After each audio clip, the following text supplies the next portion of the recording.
이 시간 우리를 대표해서 김재훈 안수 집사님 나오셔서 기도 인도해 주시겠습니다.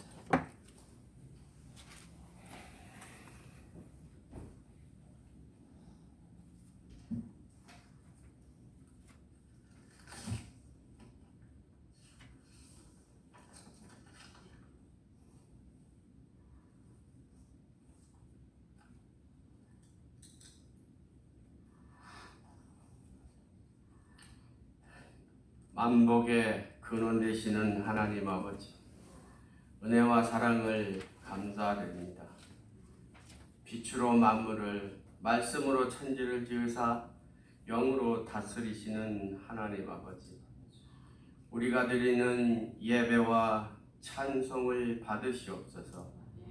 이 시간 우리를 예배의 자리에 나오게 하심도 주님이시여, 우리를 크고 작은 모든 삶의 인도자 되심도 주님의 뜻임을 저희는 믿고 이 자리에 나와 찬송드림을 고백하옵나이다.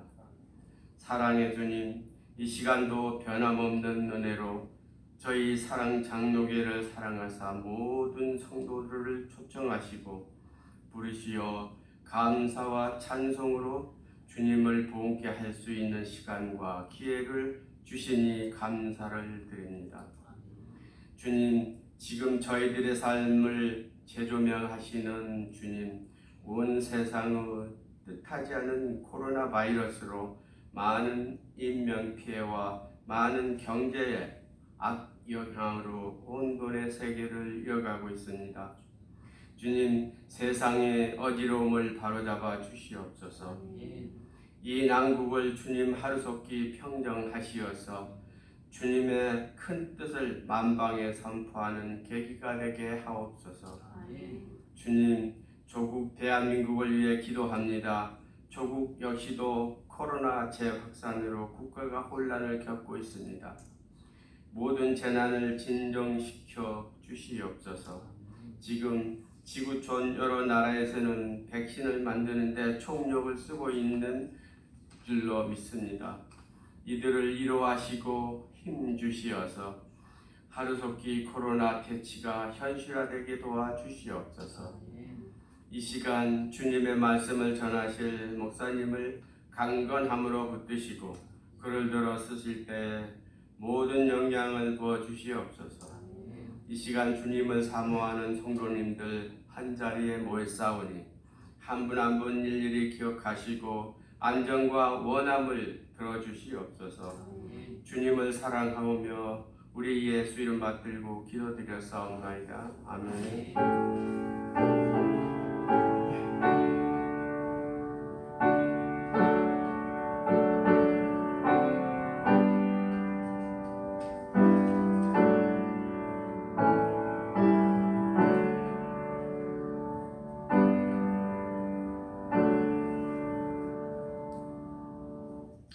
이 시간 안승호 간사님 나오셔서 오늘 우리에게 임하실 하나님 말씀 봉독하겠습니다. 오늘 우리에게 허락하실 하나님 말씀은 신약성경 요한일서 4장 17절에서 21절 말씀입니다. 말씀 봉독하겠습니다. 이로써 사랑이 우리에게 온전히 이루어진 것은 우리로 심판날에 담대함을 가지게 하려 함이니 주께서 그러하심과 같이 우리도 이 세상에서 그러하니라. 사랑 안에 두려움이 없고 온전한 사랑이 두려움을 내쫓나니 두려움에는 형벌이 있음이라. 두려워하는 자는 사랑 안에서 온전히 이루지 못하였느니라. 우리가 사랑하면 그가 먼저 우리를 사랑하였음이니라. 누구든지 하나님을 사랑하노라 하고 그 형제를 미워하면 이는 거짓말하는 자니 보는 바 그 형제를 사랑하지 아니하는 자는 보지 못하는 바 하나님을 사랑할 수 없느니라. 우리가 이 계명을 주께 받았나니 하나님을 사랑하는 자는 또한 그 형제를 사랑할지니라. 아멘.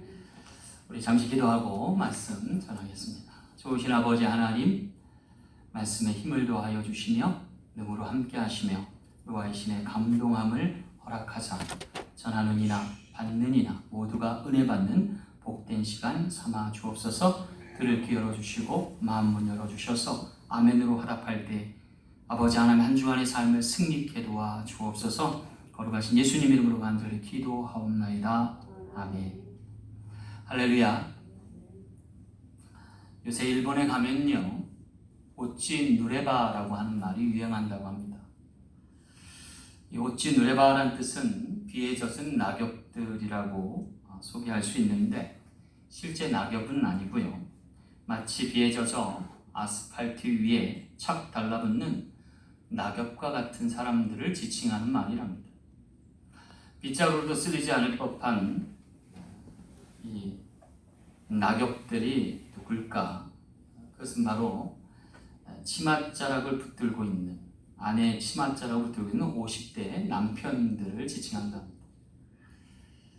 지금 일본이 불황 가운데 수십 년 허덕이고 있는데, 그 불황으로 직장을 잃고 할 일이 없어서 갈 곳 몰라 눈치 봐야 하는 남편들을 지칭한다 합니다.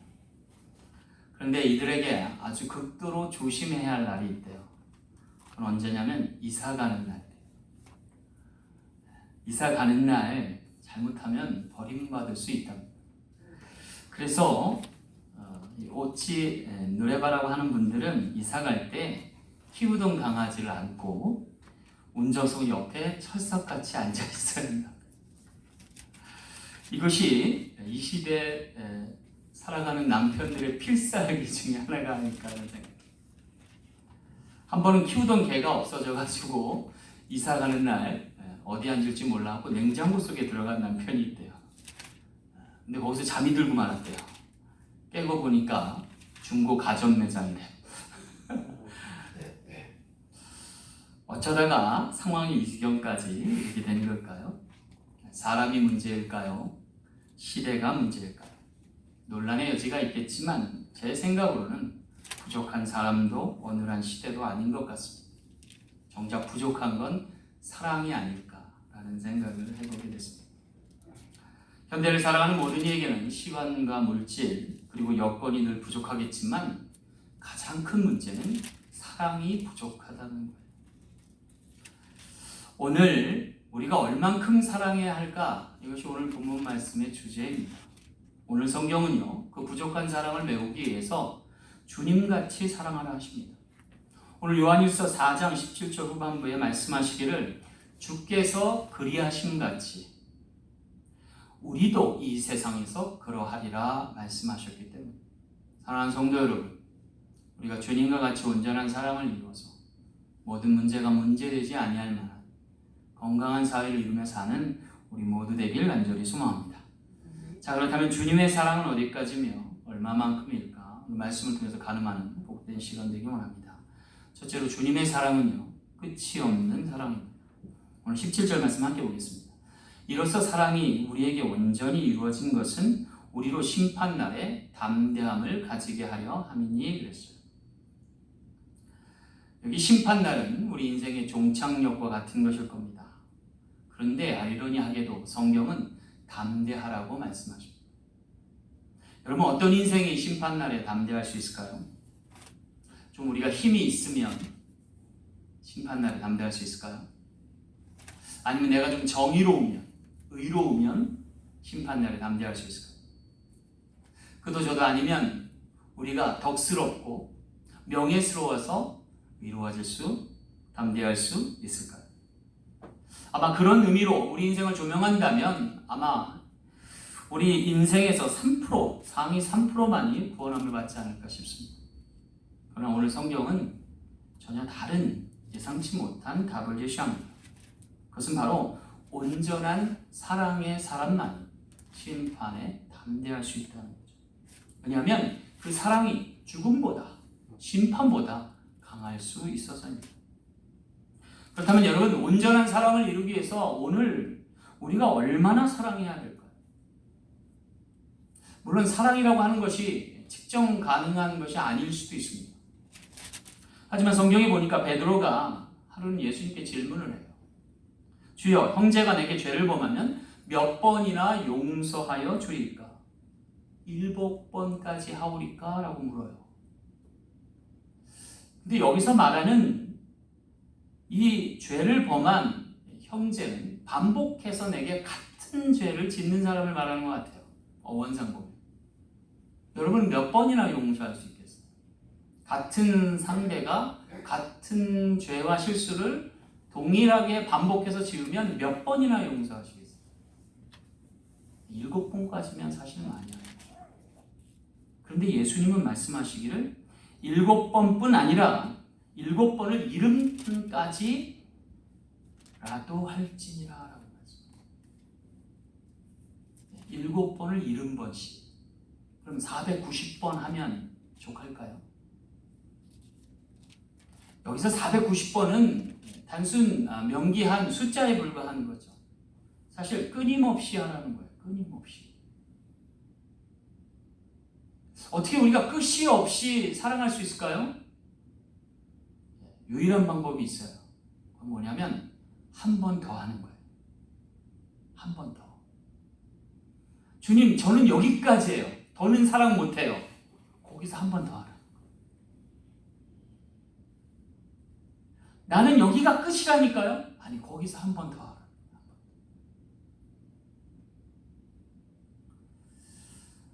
여러분, 왜 그러면 이렇게 우리가 끊임없이, 끝없이, 끝이 없이 사랑해야 할까요? 그 이유는요, 오늘 그렇게 사랑하는 자에게 영생을 주실 것이기 때문에 그렇습니다.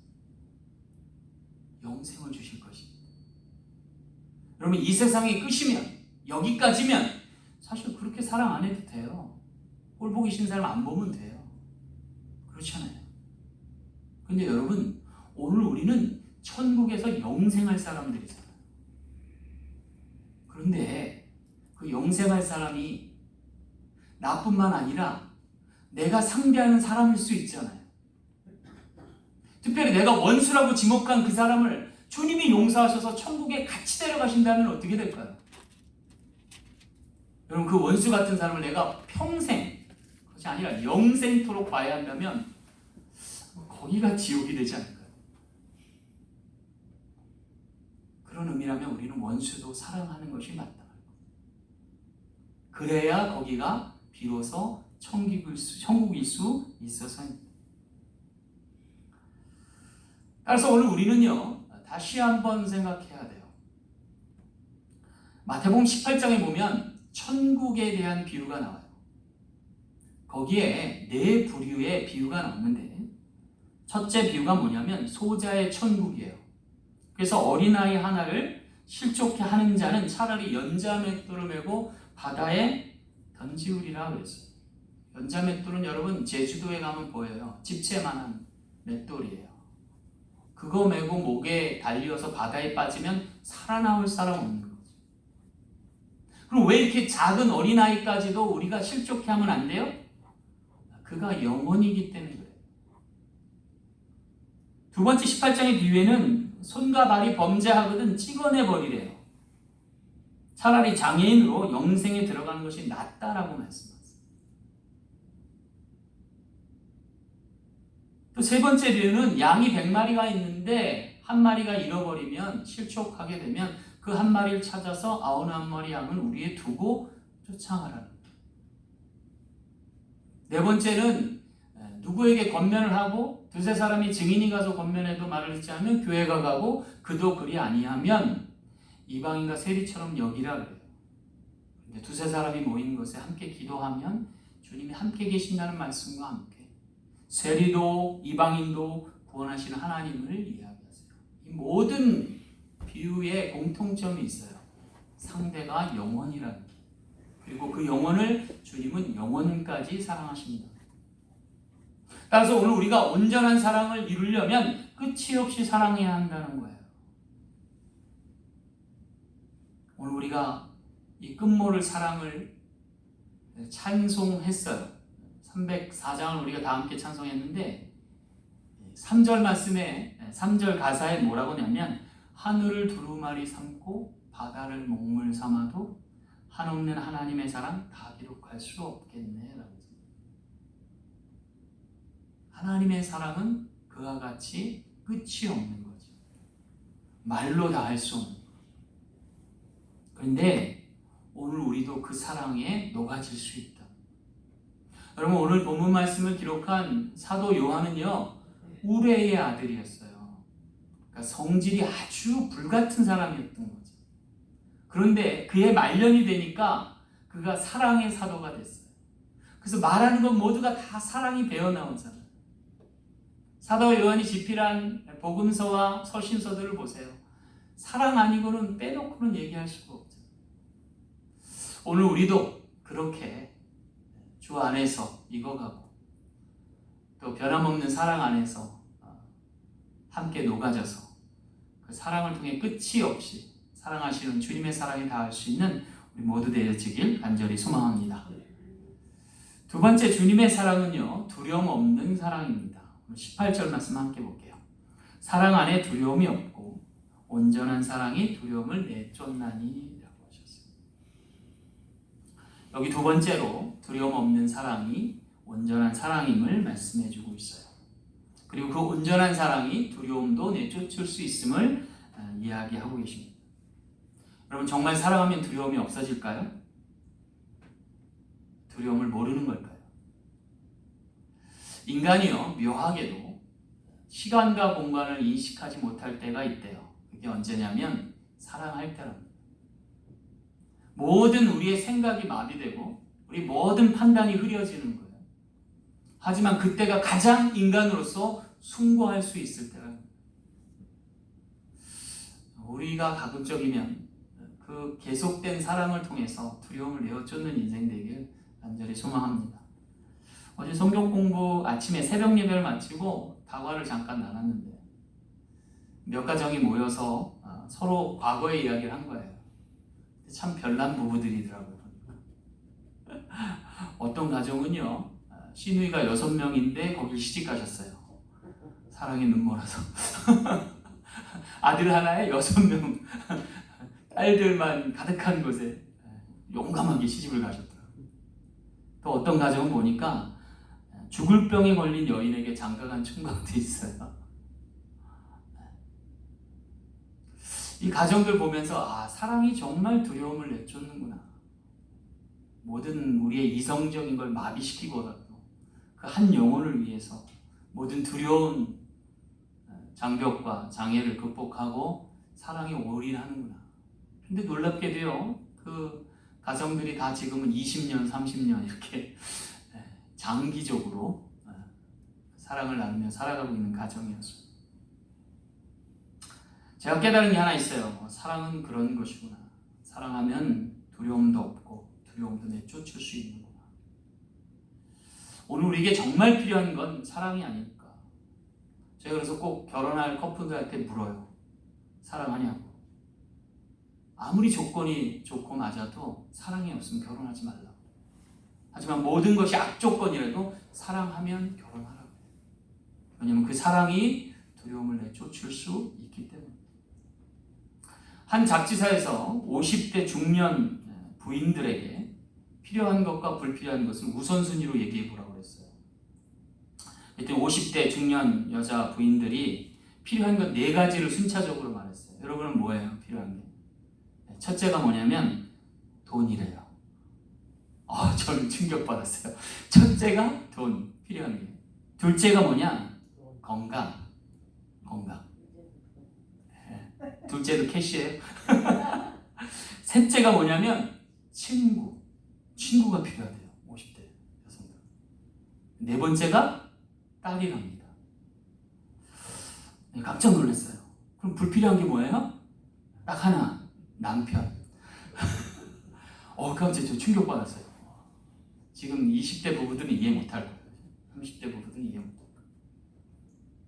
반대의 질문했대요. 남편들에게, 50대 중년 남자들에게 필요한 것 4가지를 말하라고 했어요. 우선순위로.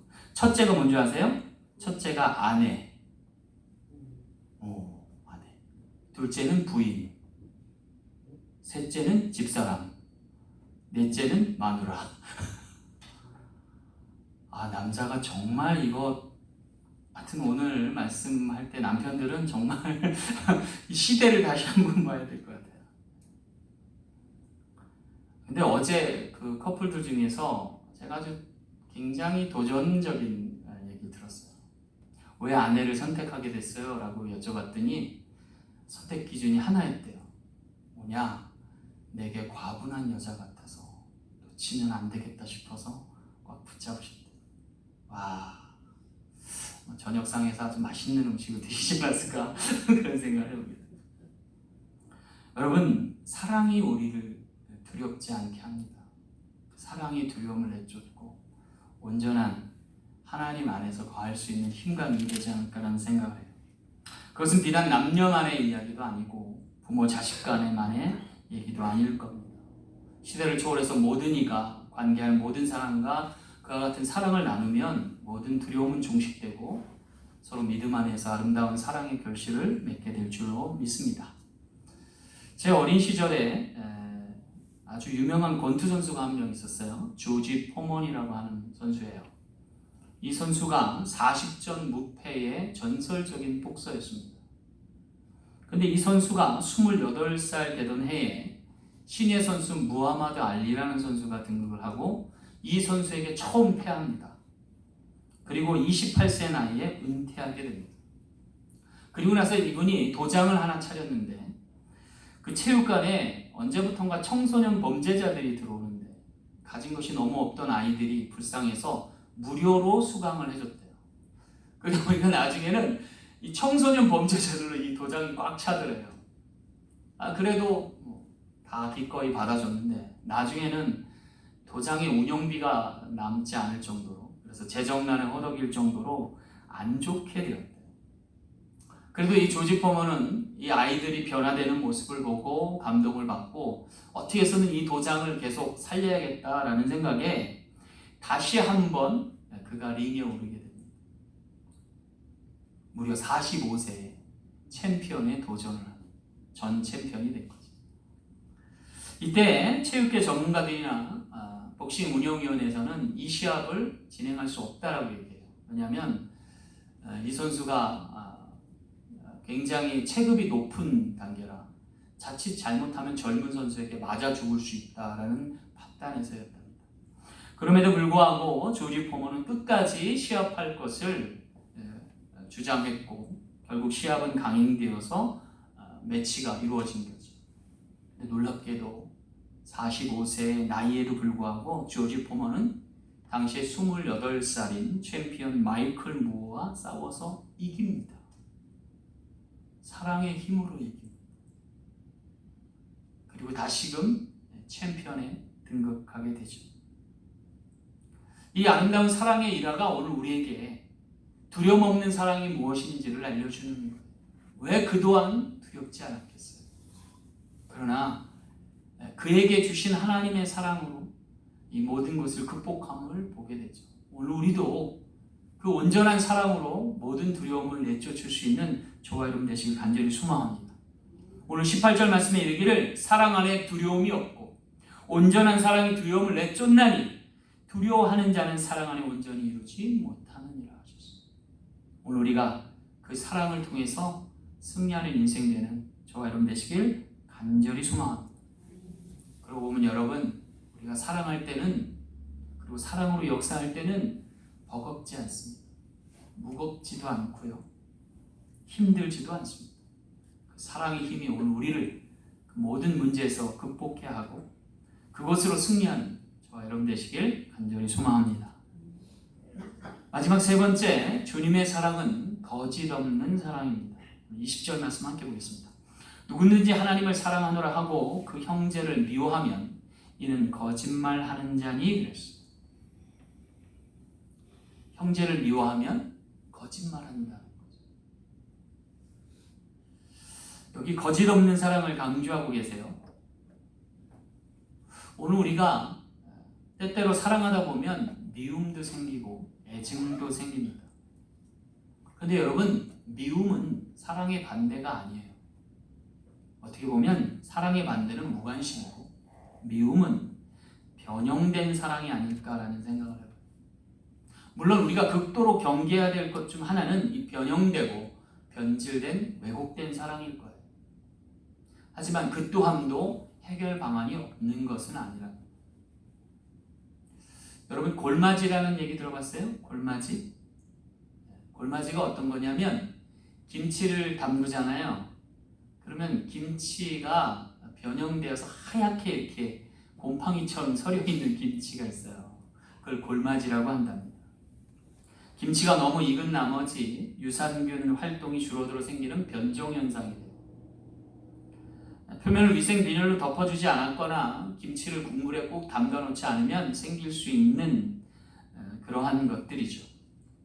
하지만 여러분, 골마지가 생겼을지라도 그 김치를 버리지 않고 물에 씻으면, 그리고 거기에 참치나 아니면 살코기를 넣어서 김치찌개를 끓이면 더 맛있는 묵은 김치찌개가 된다라고 하는 거죠. 사람도 마찬가지가 아닐까라는 생각을 해요. 실수 없는 사람이 없고 또 미워할 수밖에 없는 사람도 있습니다. 하지만 그렇다고 해서 영혼을 버릴 수는 없는 일이죠. 그럴 때는 오늘 우리는 성령으로 거듭나 씻김받게 하고 함께 익어가는 것이 또한 거짓 없는 사랑으로 변모할 수 있는 이유가 되지 않을까 생각합니다. 사람이 늙어갈수록 식어가는 게 아니라 익어가면 거기에도 역사가 일어나게 될 줄 믿습니다. 그리스도의 사랑 안에서 다시 회복되어야 될 우리가 바로 거짓 없는 사랑의 대상일 수 있겠다라는 거죠. 어려운 일이지만 오늘 우리가 그리스도를 닮고 그리스도를 따르면 불가능할 것도 아니라는 생각을 해봅니다. 듀크 대학교의 캐멀 에커먼 심리학 교수님이 이야기했어요. 자녀들이 나중에 커서 부모가 됐을 때 얼만큼 자신의 부모와 닮는가를 조사한 경우가 있었대요. 그런데 놀랍게도 싱크로율이라고 하죠. 이 닮는 척도가 무려 90%까지 된다. 옛날에 그러잖아요. 딸들이 그런다면서요. 엄마처럼 안 살아. 절대 엄마처럼 안 살아. 근데 엄마가 돼가는 거죠. 그죠? 엄마처럼. 어쩌면 오늘 우리도 신앙인도 그와 같아 하지 않을까라는 생각해요. 오늘 우리는 그리스도인이에요. 크리스찬, 인 그리스도. 우리도 모르는 사이에 주님과 싱크로율이 닮아갈지 몰라요. 내가 처음에는 주님과 전혀 다른 삶을 살았는데 종국에 이르러서는 나도 모르게 그리스도인이 되어 있고 그리스도의 형상을 이루게 되는 거예요. 그래서 뭐 그렇게 힘들지 않아요, 여러분. 주님을 닮아가고 따라가면 돼요. 그러면 우리도 모르게 스데반 집사님이 그랬던 것처럼, 사도 바울이 그랬던 것처럼, 베드로가 그랬던 것처럼 나도 모르게 주님의 십자가도 질 수 있고 주와 함께 영광의 부활로 승화될 수 있음을 기억하면서 오늘도 우리의 모든 거짓됨은 빼고 참되신 그리스도를 닮아가는 저와 여러분 되시길 간절히 소망합니다. 여러분, 순금이 되기 위해서 뭐가 필요해요? 용광로에 반복해서 들어가면 돼요. 그래서 우리의 불순물을 빼고 신앙의 오점들을 제하면 우리도 모르는 사이 순도 99.9%의 전문가와 같은 신앙이 될 줄로 믿습니다. 주님의 온전한 사랑 안에서 그 모든 것에서 응답받고 해결받아서 승리하고 또 아름답게 살아갈 수 있는 우리 모든 지체 되길 간절히 소망합니다. 그렇게 주님과 동행하여 포개질 때 주님이 내 안에 온전히 역사하셔서 그 뜻을 이룰 수 있는 우리 사랑 장로교회 모든 지체 되시는 저와 여러분 되시길 간절히 소망합니다. 말씀을 맺겠습니다. 어떤 집사님께 들은 얘기입니다. 자신의 어머님이 권사님이었는데 자신의 어머님 되신 권사님이 딸인 집사님에게 자신의 인생의 오점과도 같은 실수를 이야기해 주더래요. 그것은 어머님 권사님의 어머니, 할머니 권사님이 자신에게 어렸을 때 눈깔 사탕을 나눠준 얘기를 하시는 거예요. 어머님이 기분 좋으시면 눈깔 사탕을 사서 자녀들에게 하나씩 나눠주더래요. 여러분 옛날에 눈깔 사탕 기억하시나요? 이따만한 거, 단단한 거. 근데 이 어머니 권사님이 그 눈깔 사탕을 엄마에게 받으면 그거를 빨아먹지 않고 녹여먹지 않고 씹어 먹었대요. 그 왜 씹어 먹었느냐? 이유가 재밌어요. 그걸 얼른 씹어 먹고 엄마 입속에 있는 눈깔 사탕을 빼먹기 위해서랍니다. 끝내줘요, 그죠? 야, 진짜 기발해요, 그죠? 내게 주신 눈깔 사탕을 씹어 먹고 어머니 입속에 있는 그 눈가시 사탕을 빼먹는 거. 야, 천재예요, 천재. 근데 그 권사님이 그걸 왜 이야기하실까? 아마 두 분 다 크리스찬이니까 제가 상상해봤어요. 천국에 가면 할머니 권사님이 어머니 권사님에게 뭐라 하실까? 뭐라 할까요? 야, 이거사, 먹을 게 없어서 내 입속에 있는 사탕까지 빼먹냐? 너 지옥에 가야 되는데 왜 천국에 왔냐? 이렇게 얘기 안 하실 것 같아요. 그죠? 그마저도 줘도 안 아까운 게 자식이죠. 그것을 사랑으로 받아들일 수 있으면 구원 얻을지 못할 어린 양이 어디 있겠습니까? 오늘 우리 모두가 그 사랑을 받은 줄 믿습니다. 그 사랑을 기억하고 그 은혜를 잊지 않고 그 사랑에 보답받은 그리스도를 믿고 살아가면 오늘 우리에게도 그 사랑은 거짓 없이, 두려움 없이, 끝이 없이 역사하게 될 줄로 믿습니다. 오늘 그 사랑 안에 거할 수 있는 우리 모든 지체 되셔서 모두가 승리하시는 인생 되는 우리 모든 사랑하는 우리 사랑 장로교회 지체 되시는 저와 여러분 되시길 간절히 소망합니다. 기도하겠습니다. 좋으신 아버지 하나님, 우리에게 사랑이 부족합니다. 사랑을 더하여 주옵소서. 그 은혜로 풍성케 하여서 끝이 없고 두려움 없고 거짓 없이 사랑할 수 있는 당신의 선한 자녀, 백성, 종들이 되게 하옵소서. 한 주간도 승리케 하심을 믿고 감사할 때 거룩하신 예수님 이름으로 간절히 축복하며 기도하옵나이다. 아멘. 우리 말씀을 기억하며 찬송가 305장 참여함으로 하나님께 영광을 돌리겠습니다.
주님